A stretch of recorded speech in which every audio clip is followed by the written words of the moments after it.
Hey guys, this week's show, we're going to give you a perspective from a first-time homebuyer and ask some questions we believe will help you as you go through the process of buying your first home. How you doing today, Makayla? I am good. How you doing? I'm good. It seems like we just did this. Yes, it does. Yeah, that goes to show you that time waits on no man nor woman. Per the intro, we want to talk to folks, Makayla, about down payment assistance. And the Mhm. reason we're on the topic is because in our daily practice, we see that is something that is on the forefronts of a lot of folks' minds that are looking to buy. Long and short, people are working hard, things of that nature, but they just need a little help to get over the hump. So, in that spirit, I thought to switch it up a little bit, let's talk to a future home buyer, our first time home buyer, and interview you and ask you some questions as it pertains to the topic of down payment assistance. Are you game? Yes, sir. Sounds good. Okay. With that, let me ask you this. Do you have aspirations of becoming a home owner at some point in time? Yes, sir. I do within the most recent 2 years. Okay. So you're looking to do that in the next 2 years. And so, Mhm. what have you been doing to prepare yourself? And I know that's a broad question, so let me narrow it down some. In the context of down payment assistance and things of that nature, is that something that you think you want to do? And if so, what kind of research have you done? Yes, sir. I definitely plan on using down payment assistance when purchasing my first home. And over the past few months, and we could say year, I've been looking at some different down payment assistance programs nationwide and even statewide. And I've begun to narrow down that list to some of my favorites, as you can call them. Okay, okay. I'm gonna just go to your favorite, and then I guess I'll let you go from there. But as of today, what would be your favorite program and a brief summary on why? So for me, I am currently a resident of Texas and plan on buying my first home here in Texas. So my favorite down payment assistance program is TSAHC, also known as the Texas State Affordable Housing Corporation. And the reason I've deemed that one as my favorite one is it doesn't seem to take as long as some of the other assistance programs. It doesn't seem to have tedious or as much documentation to bring up front from a buyer standpoint. And then lastly, the amount of extra time or volunteering or going to a classroom to sit and get educated in certain areas is not required with this program. You've researched some programs where you got to volunteer. Yes. Okay, what program was that? That was NACA, which Oh, is, yeah, yeah, yeah. I'm sorry. Yeah. yes, Go ahead. I'm sorry. which, Go ahead. no, it's a great program. It's a little longer. If I was to use NACA, I would probably start that program a year before I was looking to buy, just because it takes so long. But it really gets you prepared. They're going to look at your budget, your bank statements. They're going to make sure you have some money saved up for your down payment and closing costs. And then after you've gone through the process and you've gotten into the house, they expect you to do some volunteer work, which of course I get. They've pretty much 100% financed you into your first home. Just for me personally, I don't mind paying a little bit to where I don't have to do those volunteer hours. Okay. Okay. After you get in the house, you don't have to do more. You don't have to have no more obligations, right? Yes, sir. Gotcha, gotcha. You know what? You just taught me something. I did not know there was a volunteer component to the program, but to each his own. Mhm. We hear a lot of great things about it. That's not something that we do. Just for you guys to know, lending wise, NACA has its own ecosystem, and I know you have Mhm. to deal with one of the loan officers that work for that program. But that's a bonus, guys. I didn't know that. I learned something today too. I digress. Back to TSAHC. I appreciate you setting the table. Who, in your research, who out there would not qualify, but who could look into possibly getting the TSAHC program from this standpoint? Do you have to have a certain profession or something of that nature? No.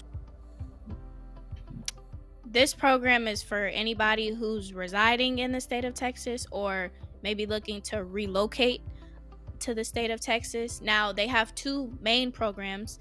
You have the Homes for Texas Heroes, and that is a occupation or job-based program. Those are for jobs such as military personnel or police officers, teachers, anyone who serves the community. And then the other program we have is Home Sweet Texas, and that's for anybody else with any other profession who is living in the state of Texas or looking to move to the state of Texas. Gotcha. And I was sitting here asking those questions, and I was like, you know what? Let me just type it up and pull it up on the screen. This is not the SATs. Okay, so here it is. Homes for Texas Heroes. Okay, and then I think the other one you said is Home Sweet Texas, right? Mm-hmm. And full disclosure, guys, this is a program. You watch me for any period of time. Love it. I've been doing it for years. But again, this young lady is actually going through this process. And I want to hit on a couple of things, if you don't mind, just to recap at this point. Let's go ahead. You said that your target date is 2 years into the future. But you're already researching, as well as I'll assume preparing yourself financially to be able to become a homeowner, right? Yes, sir. Okay, so that's a good assumption. So hear that, guys. It's a plan. If you've watched and followed us at any point in time, I always talk about planning, being proactive and not letting things happen to you. So kudos to you for that. But another thing that I want to point out, since you brought it up, a misnomer for a lot of people is that you have to be in one of these professions, as you just said. Let's just read it here. Can you see the screen there, Makayla? Yes, I can. Go ahead and call out the professions that would fall under a hero status. So we've got public school teachers, corrections officers, EMS personnel, firefighters, police officers, school librarians, school counselors, school nurses, and veterans/active military. Got you. And if you're out there, if you don't fall in one of those categories and you think you might fall into a hero type category, just reach out to us or your lender of choice, the one that you know, like, and trust. And if they're approved to do this program, they should be able to guide you into the right direction. But the misnomer, Makayla, is that if you're not one of these folks, then you can't do the program.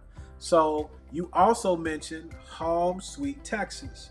And that is for everybody else, the rest of us, right? Yes. I was just somewhere the other day purchasing somebody, and they were like, do you have military discount? And they were running off the discounts. And I was like, do you have a good man discount? I'm just a good man. And you know what? There's never any good man or good women discounts. No. I guess you get your flowers from the Lord for that. But anyway, everybody in the state of Texas has access regardless of the status of where you're working. So if you're not one of these folks, you can be just a good old Texan or relocating to Texas, and you potentially have access to that. Is that what you said? Yes, sir. Okay. With that, just quickly, guys, if you don't mind, Makayla, if you are a hero, what's the difference? In my mind, it's a couple of differences. If you're a veteran or active military, shout out to you. Thank you for your service, either active or prior. There are certain benefits that you can get in the way of cost for some of the programs that I think you might mention here in a little bit, so I won't spoil that. But you could potentially have a benefit with cost if you're a veteran buying in a certain area, as well as in these other areas as heroes, there's some cost benefits, opposed to just the good guy discount. You're just able to do the program. If you're a good guy, good man, good woman, you're able to have access, but you don't have some of those cost breaks that the heroes do. And that makes sense, right? You're putting your life on the line, you ought to get a little something extra. Yeah. So anyway, I digress. As we move forward, young lady, let me ask you this. From your opinion, why would you choose the Texas State Affordable Housing Corporation? Why that program? I was alluding to earlier, it doesn't take as long.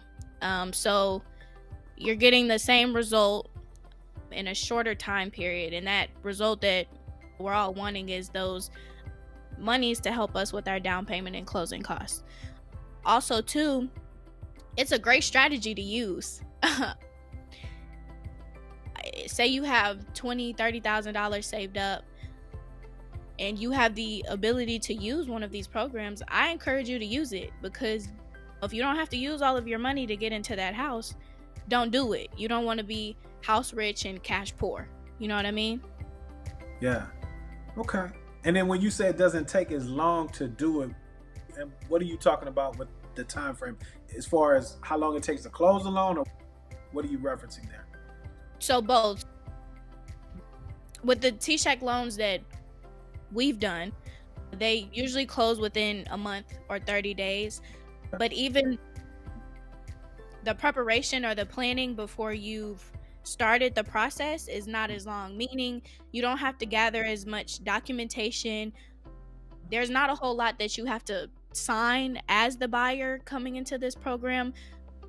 It's a few basic documents that are required with certain programs. They don't change often. They're easy to understand, and it just goes a little quicker. Gotcha. And I know from our standpoint, from speaking from the lending standpoint, you're right, because we as lenders dictate the funding of the down payment assistance, unlike some of the state programs and things of that nature where you have to get approved 2 different places, and then the entity that's providing the assistance, they have to prepare documents and things of that nature, and it could be somewhat of a nightmare. And I think that's the negative stigma that a lot of realtors pass on to potential sellers, that hey, this might take longer than an average loan. But you're right, loan types, FHA, VA, USDA, all the government insured loans, and then there's also a conventional option. Again, reach out to us or to your lender. They should be able to give you the nuance to it, but I like that point. Talk to me about this from the buying side of things as far as time is concerned. Is there a home buying education class that you have to take? Yes, sir. It's a home buyer education course.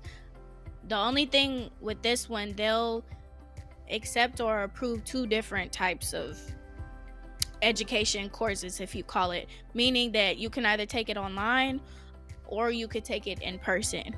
For someone like myself, I definitely prefer an online learning environment, just because it's the same information that you're going to get in person or online. It's just whatever you prefer to take. But yes, there is a homebuyer education course that needs to be taken earlier on in this process with the TSAHC program. That's what's up. Hey guys, and if you're interested in a free solution, everybody likes free, right? On an online environment, again, if that fits your personality, reach out to us. You could just leave a comment or a DM. You guys know how to get in contact. Reach out and we can hook you up with that free source. Because have you taken the class already? I have. Got you. Again, back to that planning thing, guys. I want to hit that because 2 years out, we're thinking 2 years out. So I know that, Lord willing, we're all here and nothing just hits the fan. You're going to be more than prepared because you're preparing yourself now. And so said all that to say, great time to take the class if you think you want to be a home buyer. Now, if you do want to take the in-person class, and I want to say this as respectfully as possible because I'm trying to get better, okay? Know this, more times than not, there's going to be a cost, not only of your time, because those classes are typically 8 hours all day, but what I find is a lot of folks that they have that teach those classes, they're either realtors, insurance agents, or loan officers. And so there's a motive there. But what I'm saying is when I've taken the online class, you have the time, you could go back to it, take your time, and really understand those things without any influence from someone else. And these concepts can be somewhat overwhelming if you're first starting. That's why I like the online solution. But again, to each his own. I think I've hit that in the head. What do you think, Kay? Yes, and I have one more thing to add. Yes, ma'am. I'm not quite sure if those home buyer education course certificates, because you're gonna get a certificate once you complete it. I'm not sure the time frame in which they expire, but I've taken it once and I will take it again.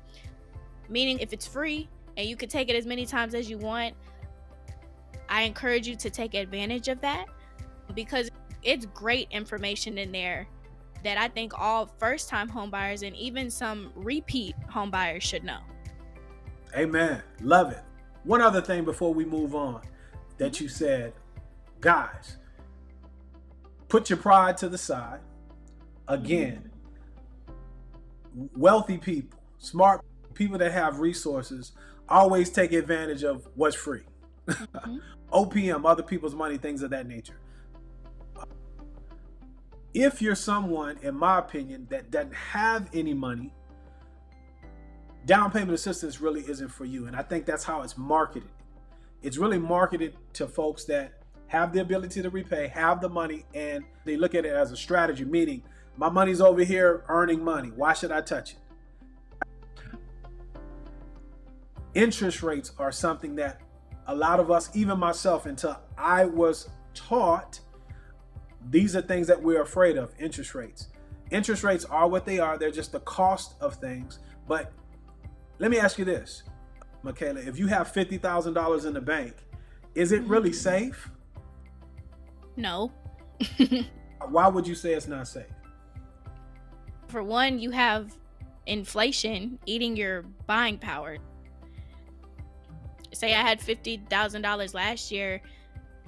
Yeah, the number is still the same, but I'm not able to buy as much with the $50,000 now as I was last year. And that's my point. I threw that alley-oop up and you caught it. So you answered the question exactly where I wanted you to go. And because if you come from where I come from, lack, for whatever reason, no disrespect to the family, it is what it is. But when you get something, guess what you want to do? You want to hold on to it. Said all that to say this: don't let an interest rate stop you from moving forward, because any monies that you think you have, it's not the number that you think it is, because your buying power is being taken from you on a daily basis. That's number one. Number two, what have we seen over the last couple of years? The phenomenon of people that are waiting. I'm waiting for the rates to come down, the prices to come down. But what actually has happened? I'm asking you that question. House prices have rose. They've gone up, right? Yes. And so it's very important to mind who you're listening to. I'll just leave that there. But I just want to encourage you to move, because guess what you can always do, and you said it earlier. The most important thing is to secure the property when you can, right? And then when the environment is better, what do? Refinance. You reposition. So that was the last thing that I really learned. Not to cut you, hold your thought, I'm gonna come back to you. The last thing I really learned about 17 years ago was, hey man, there's no such thing as I'm there. It's constantly moving, it's constantly changing, right? And you have to know when to strike, and then when the time is better, you reposition. Okay? I want to say that to a lot of folks that are watching, because you're trying to catch a falling knife, as they say. And the only thing that's happening, our prices are going up because we're not in the same environment that we were back in 2008 that a lot of folks are saying that we're in. Go ahead, I cut you off, young lady. No, you're fine. I was agreeing with what you were saying, but since you came back to me, I forgot 2 points I wanted to hit with the who is not eligible, but I guess you could say that, who is eligible for a TSAHC loan. It's not just a first-time homebuyer program. Yes, I will be a first-time homebuyer, but you can have already owned a home and still use this program. That's key. So you can have a home. The home that you're buying has to be your primary residence. But there's another reason, guys. So a lot of you guys out there have grown in your financial acumen, your financial literacy, and your understanding the assets and allowing other people to help you grow and things of that nature. Excellent point. Love what you said. So, is that it? Yes, sir. That's it. All right, let's move forward. So where can people utilize this down payment assistance program? So that was one of my biggest motivations for like, yeah, TSAHC is for me, because it's a statewide program. There's no limits as to what city or what counties or specific areas that you have to be in. Now, we're going to get into it here in a minute. Certain counties have income and purchase price limits, but they're still available in those areas. Gotcha. And you know what? Let's just get into it now since you segued it, because I just had to go pull it up. But basically, here are the TSAHC, that's the acronym, Texas State Affordable Housing Corporation. And the website, you guys could Google it. Any of the information here that we're talking about is public information, and no one lender has proprietary information about this. You can go and educate yourself on the website. The only thing you can't do is do the loan. A lender has to be approved in this program, and there's several of us. And as I said earlier, we can do this program anywhere in the state of Texas if we're, but understand there's levels. Anyway, TSAHC 2023 income and purchase price limit charge. So here are the three. You didn't go into it, but let's just go into it now. A couple of different flavors of the program. So we have a non-bond DPA, stands for down payment assistance only. MCC, what's that stand for, Makayla? Mortgage credit certificate. If you're a first-time home buyer and you don't get an MCC, woo, you need to holler at somebody. But that's a whole nother conversation. Or non-bond DPA with an MCC. And then, as I alluded to earlier, you got the conventional at or below 80% of the AMFI, area median family income. That's what that stands for. So this first section, the non-bond, like you said, statewide, and this is just a spreadsheet, a rubric, if you will, of how it works. But in that first section, as you can see here, this is the DPA income limits, but there are no purchase price limits. And that's huge because FHA, conventional, has purchase price limits. VA and USDA doesn't necessarily have those. It just depends on the scenario. But there's no purchase limits. Back to, you can be a subsequent buyer, as you said before. You don't have to be a first-time home buyer. And look at some of these income amounts. Let me blow this up because that's small, isn't it? Yeah. Look at some of these income amounts. The balance of the state. So if you're not in some of these larger MSAs here, you can make up to $112,625. And so, point we want to make here without getting too deep into the weeds, this is really designed to help folks overcome the barrier. You got the income, you might have some of the monies, you don't have all of it, and this is the assistance to get you over the hump. What say you, Kay?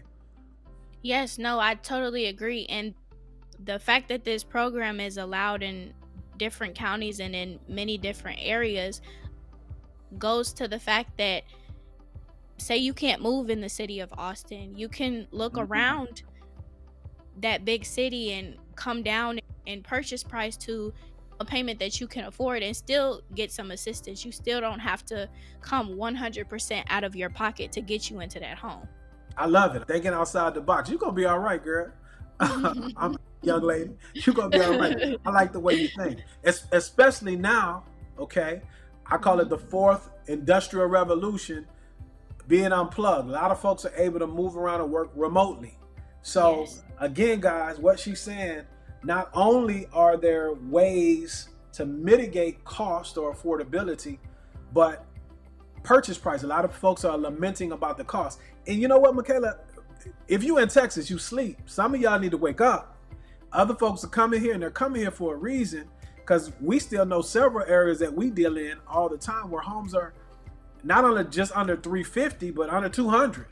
Yes. Nice homes. Guys, guess what? The internet is out here. Everybody could see them. And that silent competitor that most people don't realize are these institutional investors or folks that have cash. So again, If you want to get on the property ladder, which I would strongly advise you to do, you need to move now and then reposition. Moving forward, anything else you want to say about this first section? No, sir. Okay, so now as we move forward, you got the mortgage credit certificate and down payment assistance combo. Long and short, what I'll say about a mortgage credit certificate is this. It is first of all, it's been around forever, longer than I've been living. And it's from the government. And what it does, it allows you to take a percentage of the interest that you're paying in mortgage interest, and you could convert that to either help you qualify in some cases or get more money back in your monthly paycheck by working with your HR department. That is an advanced strategy, and you want to consult a CPA and things of that nature. That's what I got to do. See why I cover myself, but it's really not that difficult. Point I'm trying to make is there is a lot of options out here to help you get into the home. Lastly, when you're dealing with bonds that are different than what we would call a non-bond down payment assistance program, Makayla, those are a little more stringent in that we got to have how many years tax returns? 3. Your 3 most recent year tax returns. And then you're going to have to fall at 80% in most cases or less of the area median income. Again, your lender, your lender can get into the weeds. That's not what we're trying to do here. Point is that I want to make is there's help available because ownership matters. Amen? Yes.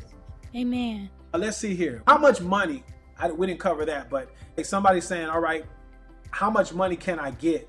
How does that work, Makayla, as far as the down payment assistance with TSAHC? So they have, I guess you'd call them tiers. You have 2%, 3%, 4%, and 5% participation. It's down payment assistance. Yeah. On the tiers based upon the loan amount. And that's key because it's not based upon the purchase price. No. Again, your lender can help you figure that out. But yeah, 2, 3, 4, 5% participation. And then you have grants whenever they're available. Yes. And then you have silent seconds. And with the silent second, there's a 3-year commitment of you keeping the home. Yes. So ultimately, we're not trying to turn you into loan officers or underwriters. The key is planning, like this young lady is doing. You want to plan. And let me ask you this. How important to you are having the right team or advisors around when you're making or devising your plan? It's so important. No matter how old you are, no matter how many times you've experienced one situation. In this case, if you've bought a home 2, 3, 4, 5 times in your lifetime, it doesn't help to get another opinion or to reach out to an advisor to help you execute whatever plan you have going on, or to even help you devise a plan for financial decisions for yourself or for anybody who may be coming behind you. Never hurts to get a second opinion. Never hurts. Young lady, I am so proud of you. So proud. Thank you. And I'm glad to know you. And I know you're going to inspire a lot of folks in your cohort and even older. Because, I think Aaliyah said it right. Age ain't nothing but a what? Number. Age ain't nothing but a number, right, baby? Yeah. Do you think we hit it on the head? Yes, sir. I think we covered it all. I do as well. Do you got any parting words for the folks? Nope. I have the same message. Keep hope alive. We're going to get there one way or another. There it is. That's why we're like short and sweet. Hey guys, thank you for tapping in again with us. Do us a favor. Our analytics show that 95% of the folks that come through and watch, you're either not subscribed. We don't mind doing the work to earn that subscription. But man, if you've been around for 3-4 weeks, quit being a hater, man.